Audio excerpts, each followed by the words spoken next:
right, let's solve for x here. That's an x. Okay, let's remind ourselves real quick, just kind of get our bearings. With right triangle trig stuff, really simple stuff. All you got to remember, I mean, I know it's new, so it may not feel simple yet, but it is. And let's get everybody turn around and focus up here real quick. This is we're gonna have a real short treatment of this, and then we're done with it. What's the one thing we got to remember that organizes all of right triangle trig? SOHCAHTOA. And you just got to know how to spell it. Okay, so what's that mean? What's this first one mean? Okay, sine of an angle is the ratio of the opposite side length over hypotenuse, right? Ruby, what's this one mean? Cosine. No. Right? What is it? I was right? Yeah, cosine. Oh, adjacent and then hypotenuse. Adjacent over hypotenuse. Good. And then what's this one? Tangent equals opposite over adjacent. Okay, good. So if we're trying to solve for x, how are we going to think about this? Now look at the information we're given here. We only have 3 pieces of information in this triangle. We could fill out a lot more though, couldn't we? But even with just those 3, if this is the angle that we're given this side length and we're trying to find x. Where might we start with this? What do you think? Where could we start with this? Maisie? Okay, so of 24? Yeah. So let's label the sides maybe. That might be good. So if this is 24, where's the hypotenuse? Which one? No. Oh, x would be the hypotenuse. Okay, so this is h. Okay, so maybe you'll want to change that. But this would be sine, wouldn't it? That'd be opposite, and that would be adjacent. Okay, good. So we'd say sine of 24 degrees equals the ratio of opposite, which is 19, divided by hypotenuse, which is x, right? And now all we have to do is solve for x. And the thing you got to remember here, I know that this is, you'll see a ton of this stuff next year. I mean, this will seem like nothing next year. But you haven't seen a lot of this yet. I mean, this is really your first glimpse of trig stuff. Remember that sine 24, that whole thing stands for a number, right? It's not like it's sine times 24. There's a tendency for people to want to think of that as being 2 separate factors or 2 separate things. But it's not. Sine of 24 is a calculator number, right? So when I solve for x, I could just exchange diagonally, or if I do that in 2 steps, I could write this as sine 24 times x equals 19, and then divide each side through by sine 24, and I get x equals 19 divided by sine 24, right? And that's just going to be a calculator number. Okay? Make sense? I would just plug that in the calculator and we're done. Questions? Can you plug it? Yeah. What mode do we want to be in on the calculator? Degrees. Yeah.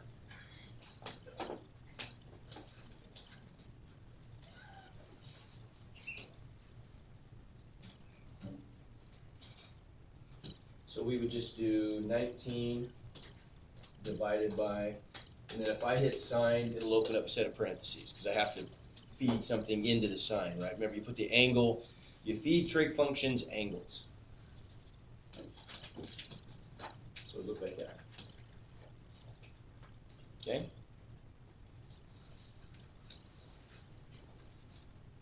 All right, so moving on. Find each acute angle.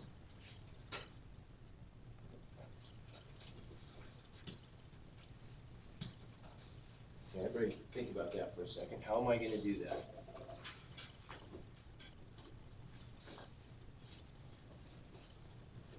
How could I find angle P directly? I'm going to take a second and try to do that. We're always going to start with setting up the trig ratio, right?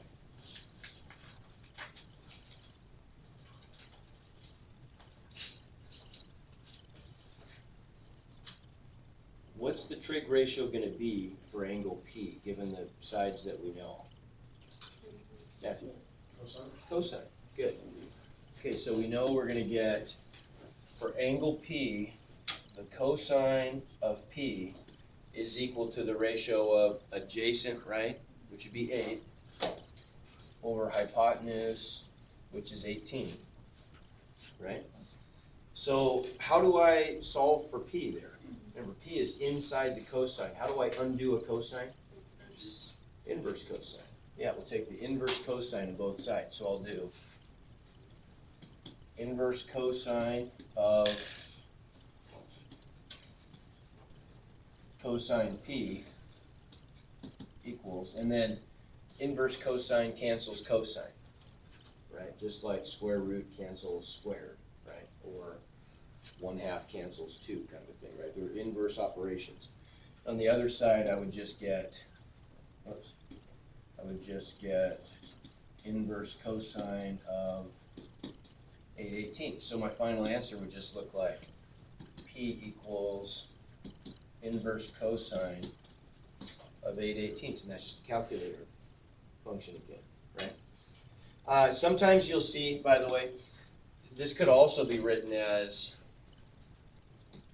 inverse cosine of P could be written as arc cosine P. They mean exactly the same thing. It's just different calculators, different textbooks will use one or the other, but they mean no different, okay? So on the calculator then, we would just get what? We'd go second cosine gives us the inverse cosine, and then just 8 divided by 18. As long as I'm in degrees mode, which I am, it's going to give me back an answer in degrees. Okay.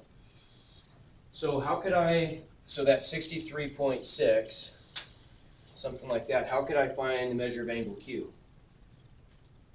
Give me 2 different ways I could do it. Say, okay, so subtract from 180.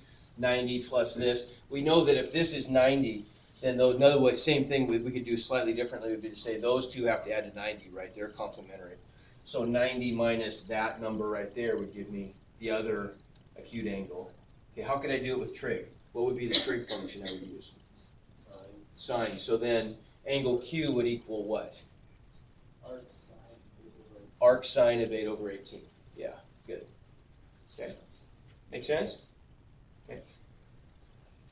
All right. Last two. Take a look at these.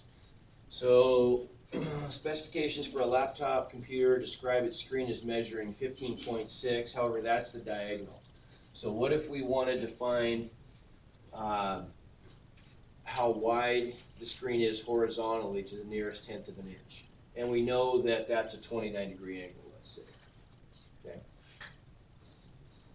So we're trying to find, I guess we'd call this x, right? That's what we're looking for. So it's going to be a cosine issue, isn't it? Right? 29 is this angle, so that's adjacent, and that's hypotenuse for this triangle. Right there. Everybody agree? Okay, so we just end up with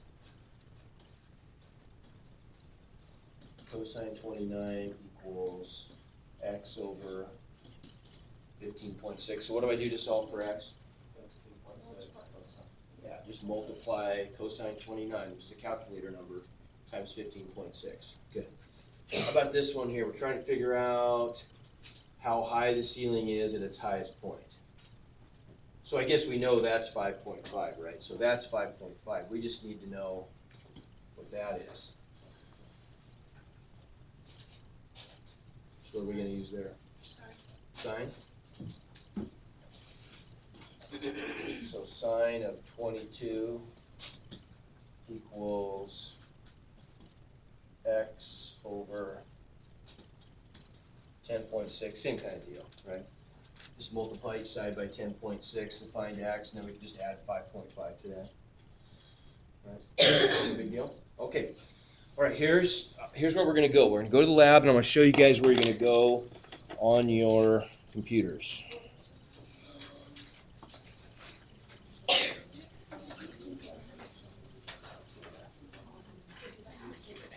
Okay, so you'll go to, watch this please. So I'm going to have you guys just Google, I don't know I always just Google it.